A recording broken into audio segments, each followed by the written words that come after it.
ಚಿತ್ರಕೂಟನಿವಾಸ ವಿಶ್ವಾಮಿತ್ರಕ್ರತು ಸಂರಕ್ಷ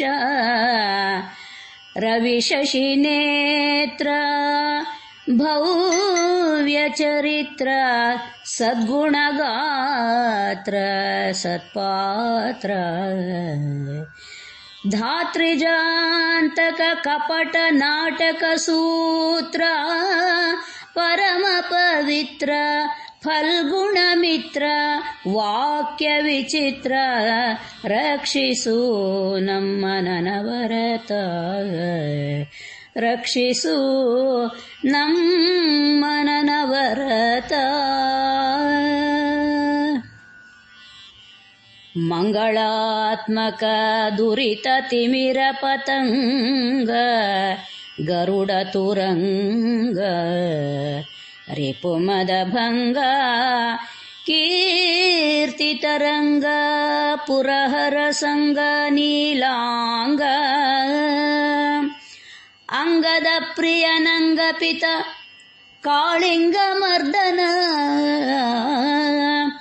ಅಂಗದ ಪ್ರಿಯನು ಅಂಗಪಿತ ಕಾಳಿಂಗ ಮರ್ದನ ಅಮಿತ ಕರುಣಾಪಾಂಗ ಶ್ರೀ ನರಸಿಂಗ ರಕ್ಷಿಸು ನಮ್ಮ ನನವರತ ಶ್ರೀ ನರಸಿಂಗ ರಕ್ಷಿಸು ನಮ್ಮ ನನವರತ.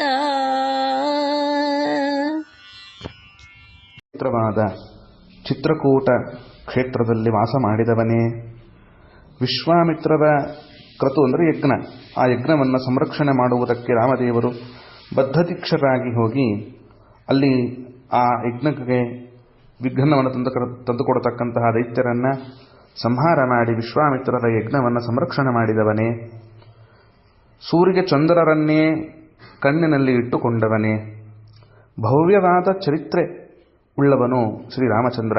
ಅಂತಹ ಭವ್ಯ ಚರಿತ್ರೆ, ಸದ್ಗುಣ ಗಾತ್ರ, ಚಿದಾನಂದಾತ್ಮಕನಾದ ಶರೀರವುಳ್ಳವನು ರಾಮಚಂದ್ರನಾದ್ದರಿಂದ ಅತ್ಯಂತ ಸದ್ಗುಣಗಳನ್ನೇ ಗಾತ್ರವನ್ನಾಗಿ ಅಂದರೆ ದೇಹವನ್ನಾಗಿ ಉಳ್ಳವನು ಶ್ರೀರಾಮಚಂದ್ರನಾದ್ದರಿಂದ ಅವನು ಸತ್ಪಾತ್ರನಾಗಿದ್ದಾನೆ ಅಂತ ಮೊದಲ ಮೂರು ಸಾಲುಗಳಲ್ಲಿ ರಾಮಚಂದ್ರ ದೇವರ ವರ್ಣನೆಯನ್ನು ಮಾಡಿ, ಮುಂದಿನ 3 ಸಾಲುಗಳಲ್ಲಿ ಧಾತ್ರಿಜಾಂತಕ, ಧಾತ್ರಿ ಅಂತಂದರೆ ಭೂಮಿಯಲ್ಲಿ ಹುಟ್ಟಿದವನು ನರಕಾಸುರ, ಅಂತಹ ನರಕಾಸುರನನ್ನ ಅಂತಕ ಸಂಹಾರ ಮಾಡಿದ ಹೇ ಕೃಷ್ಣ, ನೀನು ಕಪಟ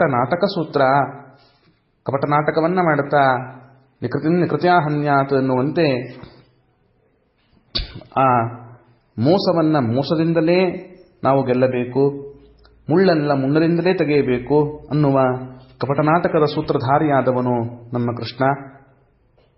ಪರಮ ಪವಿತ್ರ, ಅವನು ಕಪಟನಾಟಕ ಸೂತ್ರಧಾರಿಯಾಗಿದ್ದಾನೆ ಅಂತಂದ ಮಾತ್ರಕ್ಕೆ ಅವನಿಗೆ ದೋಷ ಇದೆ ಅಂತ ಯಾವ ಕಾರಣಕ್ಕೂ ತಿಳಿಯುವುದು ಬೇಡ. ಪವಿತ್ರವಾಗಿರುವವನು ಫಲ್ಗುಣ ಮಿತ್ರ. ಅರ್ಜುನನಿಗೆ ಎಂತಹ ಸಂದರ್ಭದಲ್ಲಿ ಆಪತ್ತುಗಳು ಬಂದಾಗಲೂ ಅಂತಹ ಆಪತ್ತಿನಿಂದ ಪಾರು ಮಾಡಿದವನು ಕೃಷ್ಣ. ಅಂತಹ ಹೇ ವಾಕ್ಯ ವಿಚಿತ್ರ, ಆ ಕೃಷ್ಣ ಫಲ್ಗುಣ ಮಿತ್ರ ಅಂತ ಕರೆಸಿಕೊಳ್ಳುವುದಕ್ಕೆ ಇನ್ನೊಂದು ಕಾರಣವೂ ಇದೆ. ಅವನ ವಾಕ್ಯಗಳು ವಿಚಿತ್ರವಾದದ್ದು. ವಿಚಿತ್ರ ಅಂತಂದ್ರೇನು? ಅನೇಕವಾದ ಅರ್ಥಗಳಿಂದ ಗರ್ಭಿತವಾದದ್ದು. ಆದ್ದರಿಂದ ಆ ಭಗವದ್ಗೀತಾ ಉಪದೇಶವನ್ನ ಫಲ್ಗುಣನಿಗೆ ಮಿತ್ರರೂಪದಂತೆ ಆಯ್ತಾ ಅತ್ಯಂತ ಪ್ರೀತಿಯಿಂದ ಉಪದೇಶ ಮಾಡಿದವನು. ಆದ್ದರಿಂದ ಫಲ್ಗುಣ ಮಿತ್ರ ವಾಕ್ಯ ವಿಚಿತ್ರ. ಅಂತಹ ಹೇ ಕೃಷ್ಣನೇ, ಹೇ ರಾಮನೇ, ರಕ್ಷಿಸು ನಮ್ಮ ನನವರತ ಅಂತ ಈ ಪ್ರಕಾರ ಆ ರಾಮಕೃಷ್ಣರನ್ನ ಕನಕದಾಸರು ಈ ಪದ್ಯದಲ್ಲಿ ಸ್ತೋತ್ರ ಮಾಡುತ್ತಾರೆ. ಮುಂದಿನ ಪದ್ಯದಲ್ಲಿ ಮಂಗಳಾತ್ಮಕ ದುರಿತ ತಿಮಿರ ಪತಂಗ ಅನ್ನುವಲ್ಲಿ ಒಂದೊಂದು ಪದದಿಂದಲೂ ರಾಮ ಮತ್ತು ಮತ್ತೊಂದು ಪದದಲ್ಲಿ ಕೃಷ್ಣ, ಹೀಗೆ ರಾಮ ಕೃಷ್ಣ ದ್ವಿದಳಾತ್ಮಕವಾಗಿ ಇಲ್ಲಿ ಸ್ತೋತ್ರ ಮಾಡುತ್ತಾ, ಮಂಗಳಾತ್ಮಕ ಅತ್ಯಂತ ಮಂಗಳ ಸ್ವರೂಪಿಯಾದವನು, ದುರಿತ ತಿಮಿರ ಪತಂಗ, ತಿಮಿರ ಅಂತಂದ್ರೆ ಕತ್ತಲು, ದುರಿತಗಳೆಂಬ ಕತ್ತಲೆಗೆ ಸೂರ್ಯನಂತೆ ಇರುವವನು, ಗರುಡ ತುರಂಗ, ಗರುಡನನ್ನೇ ತುರಂಗ ವಾಹನವನ್ನಾಗಿಸಿಕೊಂಡವನು, ರಿಪು ಮದಭಂಗ ಅಂದ್ರೆ ಈಗ ಮಂಗಳಾತ್ಮಕ ಸ್ವರೂಪಿಯಾದವನು ರಾಮಚಂದ್ರ, ದುರಿತಗಳೆಂಬ ಕತ್ತಲೆಗೆ ಸೂರ್ಯನಾದವನು ರಾಮಚಂದ್ರ, ಗರುಡನನ್ನೇ ವಾಹನವನ್ನಾಗಿಸಿಕೊಂಡವನು ಕೃಷ್ಣ ಪರಮಾತ್ಮ.